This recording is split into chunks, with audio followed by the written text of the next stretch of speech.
Alors là, directement dans ton histoire, on est en train de me dire qu'il y a un adversaire, une adversaire, mais qu'en tout cas, il y a effectivement une tierce personne. Donc là, forcément, on va aller voir, on va approfondir.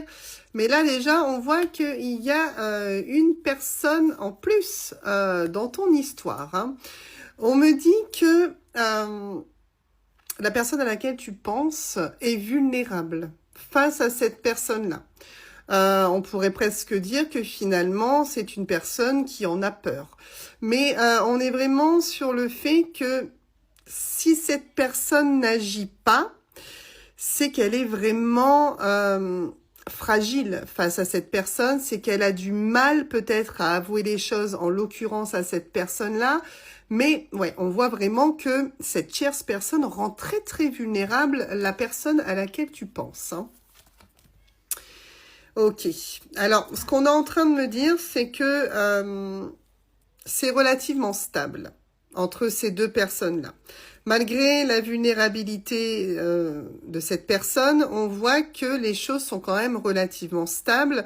Je pense que c'est une relation entre cette tierce et la personne à laquelle tu penses qui dure depuis longtemps, va revenir. D'accord? On est en train de te dire que là, il y a plus de bonheur qui est dirigé vers toi, que quelque chose d'harmonieux, en tout cas, s'annonce pour toi. Ok. Ben, c'est des nouvelles. C'est-à-dire que je pense honnêtement que tu es éloigné de cette personne, que cette personne est en couple, que tu n'as donc plus de nouvelles de cette personne parce que finalement cette personne s'est stabilisée malgré le fait qu'il y a quand même une ambiance assez lourde pour moi avec cette tierce. On me dit que tu vas avoir des nouvelles de cette personne. Donc je comprends pourquoi finalement tu vas ressentir un sentiment de bien-être et de bonheur parce que je pense honnêtement que tu attends ces nouvelles depuis un bon moment. Ok. On est en train de me dire que cette personne, elle te désire toujours. C'est-à-dire qu'elle est toujours passionnée par toi, qu'elle ne t'a pas oublié malgré le fait qu'elle soit avec cette tierce-là. Je pense honnêtement que c'est une personne qui a très très envie de se rapprocher de toi.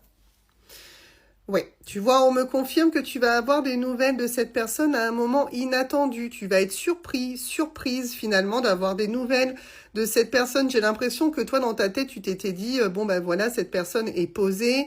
J'aurais plus du tout de nouvelles en fait, hein. Elle vit peut-être quelque chose de très beau avec cette tierce, mais en fait, c'est pas le cas.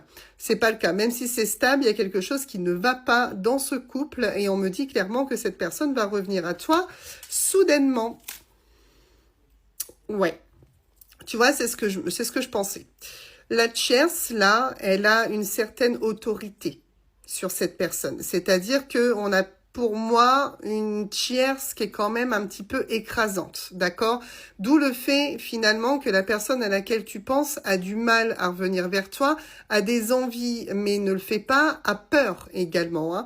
Donc, on est vraiment sur le fait que, oui, cette personne, en tout cas, cette tierce, a un certain pouvoir de contrôle sur la personne à laquelle tu penses, hein.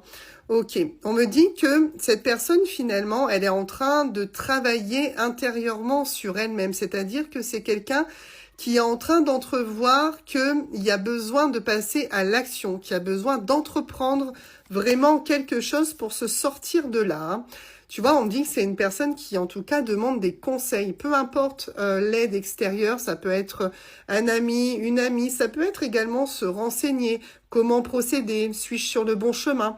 On est vraiment sur le fait que cette personne-là, elle essaye de chercher des conseils à droite, à gauche, pour améliorer ou tout du moins pour passer à l'action. Ouais. Tout ça, ça la rend extrêmement confuse, cette personne-là, hein. Confuse, incertaine. Est-ce que je dois faire? Est-ce que je ne dois pas faire? On a vraiment le fait que c'est très très dur en termes de décision pour cette personne qui a envie, mais qui en même temps, en quelque sorte, est un petit peu fébrile intérieurement, qui a du mal en fait à passer le cap de la relation avec cette tierce, hein.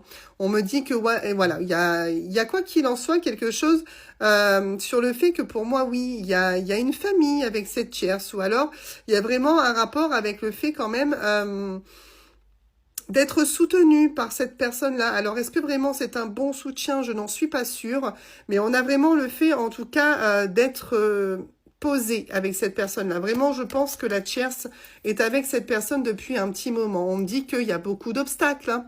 Beaucoup d'obstacles pour venir jusqu'à toi, que c'est une personne qui a envie, qui espère, qui est en train de penser, qui met des choses en place, mais il y a ces obstacles qui sont quand même très difficiles à surmonter. On me dit que cette personne, finalement, elle se sent très seule parce que il ou elle se rend compte qu'elle n'est pas dans le bon chemin, qu'elle n'est pas plutôt sur le bon chemin. Et en fait, c'est quelqu'un qui se sent plutôt abandonné de ne pas réussir à faire ce que il ou elle veut. Ouais, clairement, tu vois, c'est ce qu'on me dit. Cette personne a des rêves, cette personne s'imagine sa vie autrement. Mais c'est compliqué pour elle d'y accéder quand même, hein. C'est très, très compliqué.